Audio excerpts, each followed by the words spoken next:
I'm here with Dr. David Minkoff. He's both co-founder and medical director of LifeWorks Wellness Centers. Big things going on over there, Dr. Minkoff. It's a pleasure to have you here. Thanks, Shelley. Talk to me about what happens at LifeWorks. So many things. Well, our goal is to help people restore their health, their energy, their health, their vitality, and their well-being.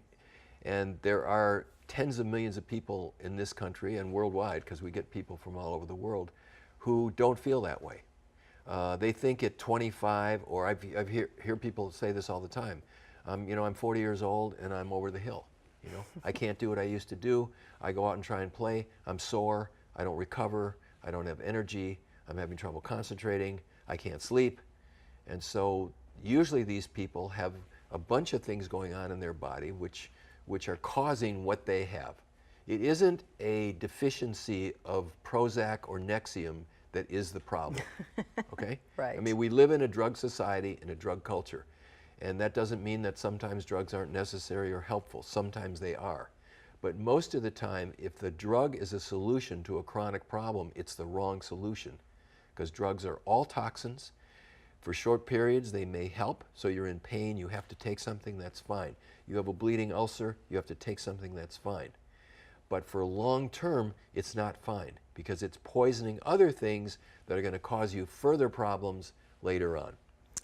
Good to know. So you should think of them as a temporary solution.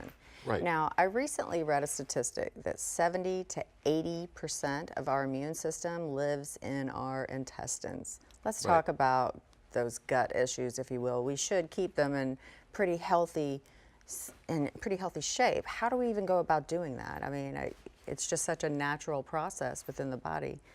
It's like Right. you It's a can't go to natural- the gym and I'm going to work my intestines. Talk to Right. me about how you keep those healthy. Well, about 300, I think, BC, Hippocrates, the father of modern Western medicine, said all disease begins in the colon, okay? And that constipation is man's deadliest disease, okay? Now that was awfully smart. It's true today more than ever, If you don't have a bowel movement every day, guess what's happening to the toxins that are in that colon? Wow. They're going back in. If that goes on too long, your body levels of toxin grows. These are poisons. They affect your whole system, from your heart and your liver to your brain. So having good gut health is really important. So you got to go to the bathroom every day. Now sometimes people don't go to the bathroom because their intestine is toxic, it's infected. Much of the food that we eat today isn't really food, okay? If you look just 100 or 200 years ago what people ate, they grew the food, it was local, it was natural, it wasn't full of pesticides and chemicals, and the animals weren't given steroids and antibiotics and genetically modified corn, okay? So you eat a cow that was raised on genetically modified corn. That cow has different fats in their tissues that we eat than they do if they're eating grass like they were made to. That cow got antibiotics for its whole life. That cow was given steroid shots before he was slaughtered. And we're eating this stuff, and these things are poisons. And where's the first place they go? The intestine. So the intestine gets the big hit 3 times a day or 4 times a day, depending on how often the person's eating. About 20 million prescriptions per month are written for medications that block stomach acid, okay? Now sometimes these medicines are good, but if you look in the physician's desk reference, it says these medicines should be used for short term, 2 to 3 weeks. Wow. Most people are on them for years and years and years. And doctors prescribe them without the warning about it, and now most of these you can even get over the counter.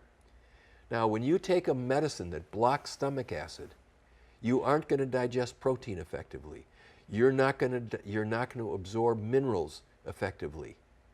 If you eat, and so we eat, you go to a sushi bar, and there's a parasite in that fish, which isn't that uncommon, okay? Or you eat a salad where the lettuce wasn't washed quite good enough, and there's parasites and bacteria on there. The normal body mechanism for handling that is the food goes into the stomach, it's bathed in acid, it kills the bad guys before it actually gets into your intestine. But if you don't have acid, guess what? They go into you and they colonize you and they live in there. And they can cause inflammation in your intestinal wall. This can damage the wall. It can make for non-good digestion, so you're not absorbing. These bacteria can produce toxins that get into you. Most of the food that's not organic now, fruits and vegetables, are sprayed with glyphosate. This is Roundup. It's heavily used, okay? Billions of tons have been put on planet Earth with this stuff. This, when it hits your intestine, causes the intestinal cells, which are supposed to be glued together so nothing goes through that shouldn't, it breaks down that barrier. And now you have entering the body proteins and chemicals and things that should never get in. And so this causes people to be sick.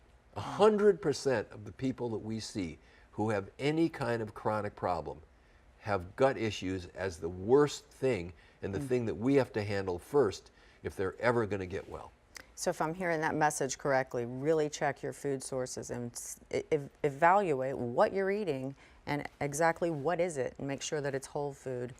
Whole food, organic food, yeah, for sure. Dr. Minkoff, again, so much to talk about. What would you like to leave our viewers with, a final message? Diet's really important. You should be eating organic food as much as you can. If your gut doesn't feel well, you have GERD or heartburn or bloating or gas or diarrhea or constipation, you need someone who's actually going to figure out what's wrong with your gut, which is what we do, and get it sorted out where it's a happy place instead of an unhappy place.